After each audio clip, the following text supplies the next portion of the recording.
Hello guys, welcome to the Elias. मेरा नाम रोहित है और क्या, बस पढ़ो। तो आज का टॉपिक है वैक्यूल्स वैक्यूल्स वैक्यूल्स। तो ये भी क्या है, ये भी एक तरीके का सेल ऑर्गेनल है। अगर आप मेरी सारी वीडियोस देख रहे हो सीक्वेंस में तो आपको सारी चीज़ अच्छे से समझ आएगी। अब तक हम बहुत सारे सेल ऑर्गेनल पढ़ रहे थे, तो हम वैक्यूल्स पे आएंगे। थोड़ा सा बेसिक पकड़ लेते हैं, थोड़ा सा। तो बेसिक क्या है, जैसे मान लो आपका कोई सेल है, ऐसे सेल का स्ट्रक्चर होता है और ये बीच में न्यूक्लियस है। तो जब हम सेल का स्ट्रक्चर पढ़ रहे थे तो सेल के स्ट्रक्चर में तीन चीजें मेन होती है जब हम सेल के स्ट्रक्चर को बनाते हैं। तो एक तो ये जो बाउंड्री है, जिसको बोलते हैं हम सेल मेम्ब्रेन या प्लाज्मा मेम्ब्रेन भी बोलते हैं। ये बीच वाला पार्ट सबको पता है क्या, न्यूक्लियस। और ये वाला जो पार्ट है ना, ये जो पूरी बॉडी बोलते हैं, जो भी कुछ बोल लो, ये जो पार्ट है अंदर का, इसको हम बोलते हैं क्या, साइटोप्लाज्म। तो ये होता था हमारे सेल के स्ट्रक्चर के तीन important part, cell membrane, nucleus और ये अंदर वाला पार्ट पूरा साइटोप्लाज्म। अच्छा, सेल ऑर्गेनल क्या होते हैं?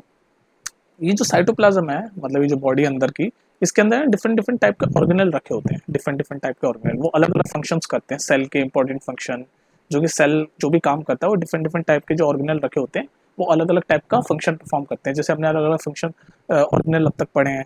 माइटोकॉन्ड्रिया पढ़ा है ना, सब पढ़ा हुआ, वीडियो देख लेना, एक एक करके हमने अलग अलग पढ़े हैं। फिर उसके बाद हमने लाइजोसोम पढ़ा था, गोल्गी अपैरेटस पढ़ा था, प्लास्टिड पढ़े थे। तो ऐसे पढ़ते पढ़ते हम सारे सेल ऑर्गेनल पढ़ रहे थे। तो अब हम आ गए इस पे, वैक्यूल पे। ये भी एक तरीके का सेल ऑर्गेनल है, ऐसे पढ़ा होता है अंदर। और मैं क्या, सेल ऑर्गेनल क्या करते हैं, ये अलग अलग फंक्शन करते हैं। जैसे आपके पूरी बॉडी के अंदर अलग अलग ऑर्गन होते हैं ना, डिफरेंट डिफरेंट काम करते हैं, वैसे ही एक सिंपल सेल के अंदर भी ऑर्गेनल होते हैं। ऑर्गेनल, ये ऑर्गेनल अपना अलग अलग फंक्शन परफॉर्म करते हैं। तो ऐसे ही आज का जो ऑर्गेनल हम पढ़ेंगे वो है वैक्यूल। ये सब तो हमने पढ़ लिया, mitochondria, lysosome, Golgi apparatus, plastid और एंडोप्लाज्मिक रेटिकुलम, ये सब हमने पढ़ लिए। अब हम आज कौन सा वाला सेल ऑर्गेनल पढ़ रहे हैं, वैक्यूल। तो इसको पढ़ते हैं, देखते हैं इसके क्या फंक्शन है, कैसा दिखता है, क्या होता है। ठीक है, ये बेसिक समझ आ गया ना। अब चलते हैं वैक्यूल एक सेल ऑर्गेनल पढ़ने। ठीक है, चलो। तो वैक्यूल जो सेल ऑर्गेनल है वो हम पढ़ते हैं। तो देखो क्या लिखा हुआ है, these are the storage sacks for solid और लिक्विड कंटेंट। तो ये जो वर्ड है ना, सैक, ये बहुत यूज करते हैं बायो में। सैक मतलब बैग, पाउच जैसा स्ट्रक्चर होता है। बैग लाइक स्ट्रक्चर को लोग साइंस में सैक बोलते हैं, बैग लाइक स्ट्रक्चर। जैसे बैग लाइक स्ट्रक्चर होता है ना, मतलब ऐसे कुछ पाउच टाइप स्ट्रक्चर है, ऐसे बैग टाइप स्ट्रक्चर है, उसको हम बोलते हैं सैक। तो ये जो वैक्यूल है, इसकी डेफिनेशन क्या लिखी हुई है, these are the storage sac, मतलब एक स्टोरेज बैग टाइप स्ट्रक्चर है फॉर सॉलिड और लिक्विड कंटेंट। मतलब ये जो सैक है, यानी कि जो वैक्यूल है, इसके अंदर सॉलिड या लिक्विड चीजें स्टोर होती है। तो वैक्यूल का काम हम क्या बोल सकते हैं, या फिर डेफिनेशन क्या बोल सकते हैं, this are the storage sac for solid और लिक्विड कंटेंट। अच्छा, आप ध्यान रखो, ये जो वैक्यूल्स होता है ना, ये एनिमल सेल में भी होते हैं, एनिमल सेल में भी होते हैं और प्लांट सेल्स में भी होता है। दोनों टाइप के सेल में होते हैं। अभी इससे पीछे वाला जो हमने ऑर्गेनल पढ़ा था, प्लास्टिड, प्लास्टिड जो हमने पढ़ा था, वो सिर्फ प्लांट सेल में होता है। प्लांट सेल, अब मैंने याद करने का तरीका बताया था, P for plastid, P for plant cell. तो प्लास्टिड जो होता है वो सिर्फ प्लांट सेल में होता है, लेकिन अभी हम क्या पढ़ रहे हैं, वैक्यूल। तो वैक्यूल जो होते हैं वो एनिमल सेल में भी पाए जाते हैं और प्लांट सेल में भी पाए जाते हैं। अब डिफरेंस क्या है कि जो एनिमल सेल में जो वैक्यूल होता है ना, उसका साइज थोड़ा सा स्मॉल होता है, स्मॉल साइज का होता है। मतलब small size bag like structure होता है, जिसके अंदर सॉलिड और लिक्विड स्टोर होता है। तो ये स्मॉल साइज होता है। एनिमल सेल के अंदर जो वैक्यूल होता है, सेल ऑर्गेनल, वो स्मॉल साइज का होता है। लेकिन प्लांट सेल के अंदर जो आपका वैक्यूल होता है, वो काफी बड़े साइज का होता है, लार्ज साइज्ड, लार्ज साइज होता है। प्लांट के अंदर जो वैक्यूल होता है वो लार्ज साइज होता है। ब्लू कलर तो दिख ही नहीं रहा यार, ठीक है, लार्ज साइज्ड। अच्छा जी, इतना लार्ज साइज होता है प्लांट सेल के अंदर कि जो पूरा एक सेल है, मान लो एक सेल है, तो इसका 50 टू 90% एरिया तो वैक्यूल ही ले लेता है। इतना बड़ा होता है प्लांट के अंदर जो वैक्यूल होता है ना, ऑर्गेनल, वो इतना बड़ा होता है कि कम से कम 50 से 90% के बीच में जो पूरा वॉल्यूम है, मतलब पूरी जगह, वो वैक्यूल एक ऑर्गेनल ही ले लेता है। जैसे फॉर एग्जांपल, अगर मैं एक ऐसा प्लांट सेल बनाऊं, बीच में न्यूक्लियस होगा, तो ये वैक्यूल काफी बड़ा होगा, मतलब इतना बड़ा कुछ स्ट्रक्चर होगा वैक्यूल का ना, 50-90% मतलब एरिया ले ही लेता है वो एक पूरे सेल का। और एनिमल के अंदर जो आपका वैक्यूल होता है वो स्मॉल साइज होता है। ठीक है, तो एक तो ये बात हो गई वैक्यूल के बारे में। अच्छा, जो वैक्यूल होता है, वैक्यूल ऐसा स्ट्रक्चर, जैसे मैंने बताया, बैग लाइक स्ट्रक्चर है, जिसके अंदर सॉलिड और लिक्विड चीजें होती है। तो मान लो कोई चीजें इसके अंदर है, सॉलिड लिक्विड चीजें सब रखी हुई है। और ये जो वैक्यूल है, इसकी जो बाउंड्री है, ये जो पूरी बाउंड्री है, इसका नाम होता है टोनोप्लास्ट। आई थिंक सीबीएसई में है कि नहीं पता नहीं आपके, लेकिन फिर भी जान लो, ये जो बाउंड्री होती है इसको बोलते हैं टोनोप्लास्ट। जैसे हमने पहले भी पढ़ा है कि हर एक सेल ऑर्गेनल की मेम्ब्रेन होती है ना, तो ये वाला जो ऑर्गेनल है वैक्यूल, इसकी भी ऐसे चारों तरफ जो मेम्ब्रेन होती है, बाउंड्री होती है, इसको हम बोलते हैं टोनोप्लास्ट। अच्छा, और क्या जान सकते हैं हम वैक्यूल के बारे में? भाई वैक्यूल के बारे में हम ये जानते हैं कि जो अभी हमने क्या देखा कि प्लांट सेल के अंदर जो वैक्यूल होता है बहुत लार्ज साइज का होता है, इतना बड़ा होता है कि 50 टू 90% एरिया सेल का ले लेता है, लार्ज साइज होता है। तो इस लार्ज साइज वैक्यूल में आपके जो लिक्विड रखे होते हैं, सॉलिड रखे हुए होते हैं। अब हम देख रहे हैं फंक्शंस, क्या देख रहे हैं हम? Functions of vacuoles, functions of vacuoles. तो जो हम फंक्शंस ऑफ वैक्यूल में क्या बता सकते हैं भाई? सबसे बड़ी बात तो ये कि ये इट स्टोर्स सॉलिड और liquid content, it store solid और लिक्विड कंटेंट। और जैसे कि हमने बताया कि प्लांट सेल के जो वैक्यूल होते हैं, plant cell vacuoles are of large size, बहुत बड़े होते हैं, ठीक है। अब लार्ज साइज के भी होते हैं, साथ में पूरे कंप्लीटली फुल होते हैं, जो भी सब्सटेंस होता है, सॉलिड होता है, कुछ भी सब्सटेंस होता है, उससे पूरे कंप्लीटली फिल होते हैं, टाइप स्ट्रक्चर होता है ऐसे, ये है वैक्यूल, ठीक है। तो ये पूरा भरा हुआ होता है, सॉलिड से, लिक्विड से, अलग अलग चीज़ों से ऐसे पूरा भरा हुआ होता है ये। तो इसकी वजह से क्या होता है, ये ना प्लांट का जो सेल होता है, इस सेल को क्योंकि पूरा फुल भरा हुआ होता है, अच्छे से भरा हुआ होता है, तो फूल जाता है। तो इस वजह से टर्जिडिटी प्रोवाइड करता है। टर्जिडिटी एक इंग्लिश का शब्द है, घबराना नहीं।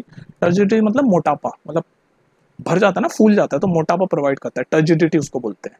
सेल है ना, प्लांट सेल मोटे होते हैं, ठीक है, इस वैक्यूल की वजह से, क्योंकि इसके अंदर पूरा अच्छे से ठस चीजें भरी हुई होती है, सॉलिड और लिक्विड कंटेंट। प्लांट सेल के अंदर बात कर रहा हूँ, एनिमल सेल में तो स्मॉल साइज होता है वैक्यूल।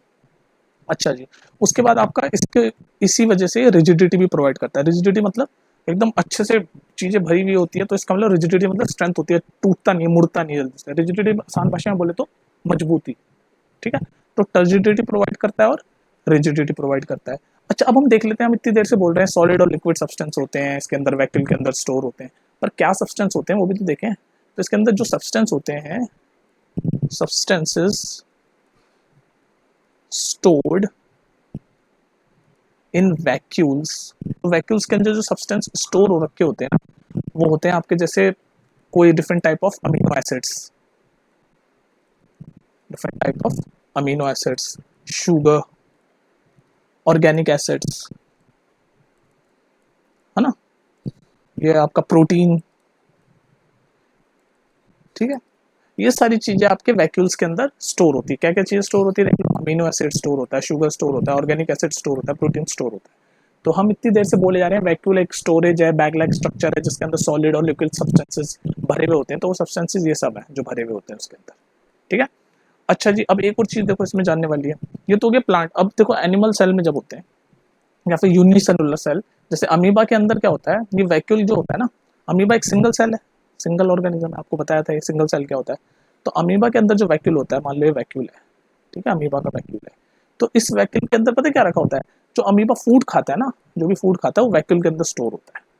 तो हम ये भी लिख सकते हैं, इन, क्या लिखेंगे, इन अमीबा फूड कंज्यूम्ड, जो भी अमीबा फूड खाता है, in amoeba food consumed is stored in vacuole. समझ गए बात? ये सारे फंक्शंस में आ गए। तो अमीबा एक यूनिसेलुलर ऑर्गेनिज्म है। यूनिसेलुलर मतलब एक ही सेल होता है जिस ऑर्गेनिज्म में, उसको बोलते हैं यूनिसेलुलर।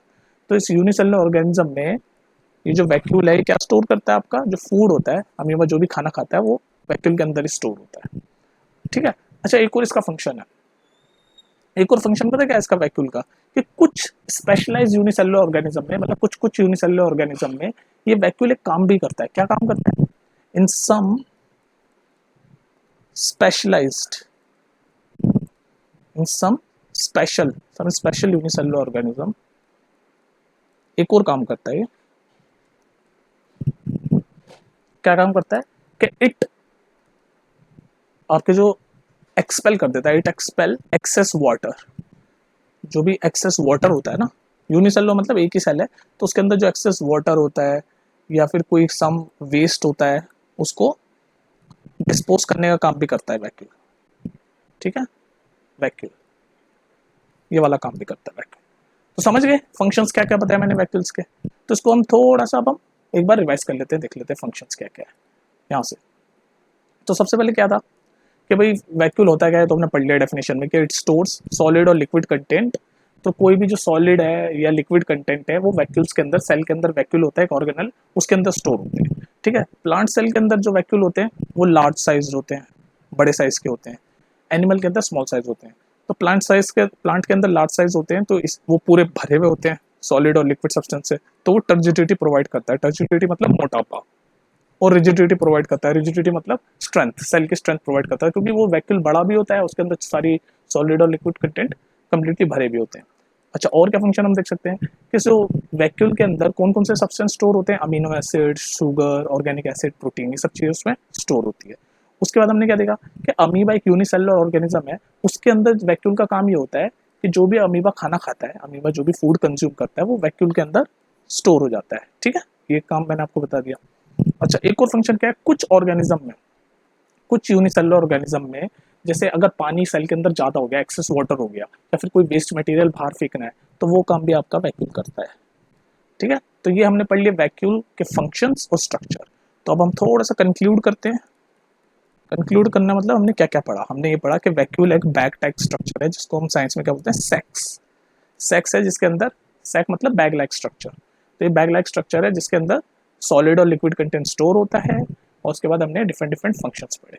ठीक है, तो आई होप आपको वैक्यूल एक छोटा सा आपका टॉपिक था, आपको समझ आ गया होगा। आपसे क्वेश्चन पूछ सकता है, और ये एक टाइप का सेल ऑर्गेनल है जो कि प्लांट में भी होता है और एनिमल में भी होता है। ठीक है, तो इतना ही था इस वीडियो में। अब आई थिंक आपके सारे सेल ऑर्गेनल खत्म हो चुके हैं। अब आपका लास्ट टॉपिक रह गया इस चैप्टर का, वो है आई थिंक आपका cell division.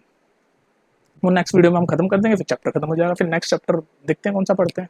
I think tissue पढ़ेंगे, नहीं तो फिजिक्स करते हैं, बायो पढ़ के बोर हो गए। नहीं, चलो देखते हैं, वो तो डिसाइड कर लेंगे। लेकिन ये वीडियो आराम से सुन लेना, इंपॉर्टेंट है।